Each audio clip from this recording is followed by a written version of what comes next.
Today, you're going to be challenged. You're going to answer the question, are you outsourcing what you love? I'm sure I'm not alone in loving to get things done. And if you're like me and you want to get things done, you can focus on being productive. You can look at all of those productivity hacks, the tips, the hints, the tricks.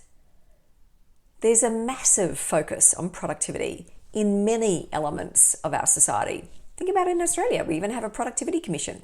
And many of those elements, structures, processes, even institutions can be incredibly helpful. But is there a downside? Is there a problem with too much focus on productivity? Because what if your focus on productivity, or your boss's focus on your productivity, means it's sucking the joy out of the work that you do? I was reminded of this when I was listening to an episode of Freakonomics. And if you haven't listened to Freakonomics, it's a fabulous podcast to listen to. But in it, the host, Stephen Levitt, is interviewing the legendary filmmaker Ken Burns. And if you've never watched any of Ken Burns' work, it's so worth watching. His documentary work on a whole raft of topics is mind-blowing in terms of the detail, the depth, the presentation, how it's all pulled together. So worth watching. But in the interview, Stephen talks about how as his career advanced, he found that he could delegate parts of his work. And as a researcher, the easiest part of the work to delegate was data analysis. But there was a catch, because whilst that was the easiest part to delegate, it was also the part of the work that he really enjoyed. And he explained how he ended up, over time, actually delegating away the work that he really enjoyed in this pursuit of higher productivity. Now, we can see this happen across many, many fields. The technical expert is told to, walk away from that technical thing, because if you want to progress, you've got to start managing people. And yet they may not want to manage people. Many times in my instance, I've had people who've told me, look, you should be outsourcing all the writing that you do. But if I'm outsourcing the writing that I do, one, I feel like I'm outsourcing some of my thinking, but also I'm outsourcing my voice. I'm giving that up to someone else and using potentially their tone of voice. Finding enjoyment in the work that we do isn't a bad thing, but like everything in life, it's a trade-off. And the question is, what are you not doing by spending time on this activity? Now, you're likely to have heard of the Eisenhower matrix, and given its name, you'll know that it was a model that was invented by the US President Dwight D. Eisenhower during World War II.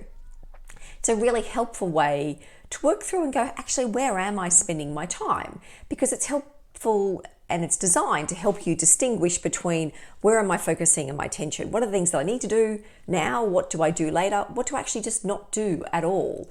And there's 4 quadrants. Do first, schedule, delegate, or don't do.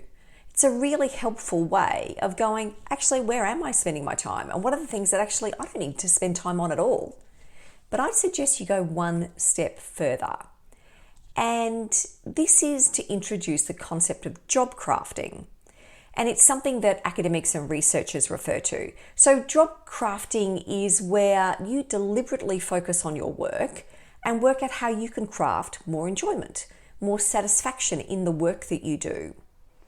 And this is about finding meaning in your work. So Amy Resnicki and colleagues from Yale University looked at this, and they found that no matter your job, you can try and craft more meaning in the work that you do. And they used the example of hospital janitorial staff. Now, an incredibly important role, but also not necessarily a role that you might think would be something that you could derive a huge amount of satisfaction or enjoyment from. But nonetheless, a really important critical piece of work. What they found was that for the hospital janitorial staff, if they could connect to a higher purpose, and in this case, connect to the safety, the helpful, healthy conditions they're creating in the hospital by having clean work environments, it actually made them more satisfied, happier in the work that they can do, because what they're able to do is connect their work to a higher purpose. They could see the value in the work that they were doing. This reminds me of a story which you may have heard back in the 1960s when President Kennedy was visiting NASA, and he came across a cleaner and asked the cleaner, what their role was, and the cleaner said, "I'm helping to put a man on the moon." Now, all jobs have their dreary parts, even those roles that you might see as glamorous. I know people often look at what I do and go, "Wow, that must be amazing." But yeah, there's parts of my job that I don't necessarily love every minute of every day. So it's impractical to think that every part of your day is going to be amazing. It's about balance.